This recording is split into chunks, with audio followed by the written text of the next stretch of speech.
There were three of us, myself, Tony and Matt. St Anne's estate was not open to the public, but we made it our own. We fished in the lake for perch and roach. We took whatever wasn't nailed down. The house burnt down in 1941, so there was plenty to take. Nothing of value, but we had great fun rooting around in the debris. We made nests for ourselves in the trees and caves among the bushes. We kept the corporation caretaker active, chasing us. Healy was his name. We became friends later. I had a small punt with a sail, so we sailed and swam all summer. School was a necessary evil which we were forced to attend. We remained friends all our lives. Brendan O'Farrell, born 1930. Creepy Forest by Brendan O'Farrell.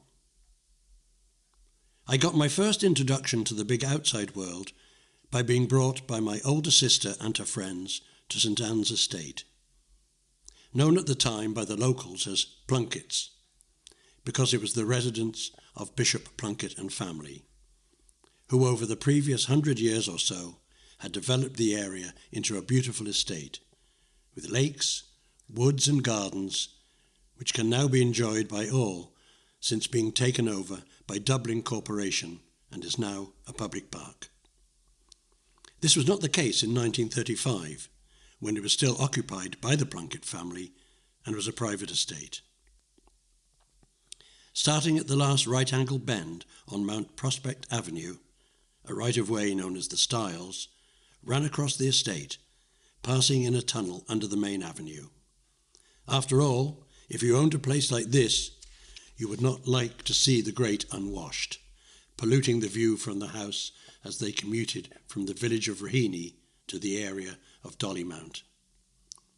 The right-of-way was bounded on both sides by trees and hedges, as though the traffic must have been almost non-existent at the time it was enclosed. It made whoever used it invisible to the occupants of the estate. About 100 yards along the Styles route, stone style at the entrance, just where it started to make its descent to go under the main avenue and parallel to it in the estate, was the beginning of Creepy Forest.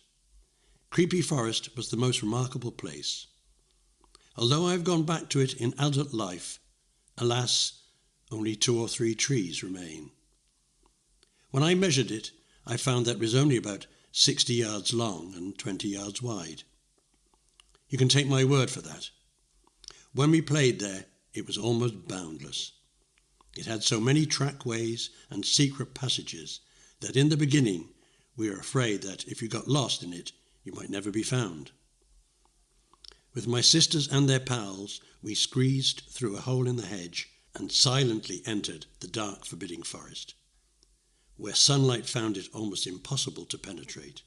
When you're only 5 years old, every bush and hedge hides an almost inexhaustible amount of things that rustle and scurry and squeak and run, bump and scratch and disappear just before you can see them.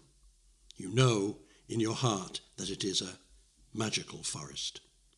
We did not go very far for that first day because my sister said there are a lot of squoses. They are a cross between a squirrel and a mouse, and other things which are best left alone. I was almost certain that I saw something else. We started to leave the forest, and the nearer we got to the edge and could see the sunlight outside, the faster we hurried. Very soon we were running as fast as we could, and in the end we were all crying and screaming as we thought we could hear footsteps of whatever there was following us. Now and again someone would shout, "They're catching up on us." We would scream some more and run even faster until we could see Dollymount Avenue, where we lived. When we realised that we had gotten away, we pretended not to have been scared at all. Well, over the summer we made friends with all the watchers in the forest by leaving bits of buns and cake at the entrance of Mouse, Squash, Rat Holes and the Something Else tracks. Our little presents were obviously well received, because by the next day they had all been eaten, and nothing ever watched us or chased us again. We were always very careful, however, not to upset any of them, as we knew they were still there. The trees grew so close together that we were able to climb up one tree and then cross by the branches to another. This allowed us to build nests in which we could sit unseen by any passer-by and smoke our pipes, which we made out of hollowed-out chestnuts with a straw for a shank and leaves mixed with cigarette butts for tobacco. It is no great surprise that none of us ever smoked in later life. We discovered another use for our nests. The forest was used as a passage to the rest of the estate by the local courting couples. And as we all had older sisters and brothers, we were able to know that when they were meeting their loved ones, and so be in a position before they arrived on their evening walks together. The things we saw them doing were both entertaining and educational. We considered extorting money from them by blackmail, but they were sure to tell our parents, and we knew we would come out the worst in the end. Adults always sided with one another. However, we knew what we saw and heard, and it gave us a sort of secret moral superiority over them. In later years, when we were courting, we took very good care of what might be overheard, and we were especially careful when passing through the creepy forest.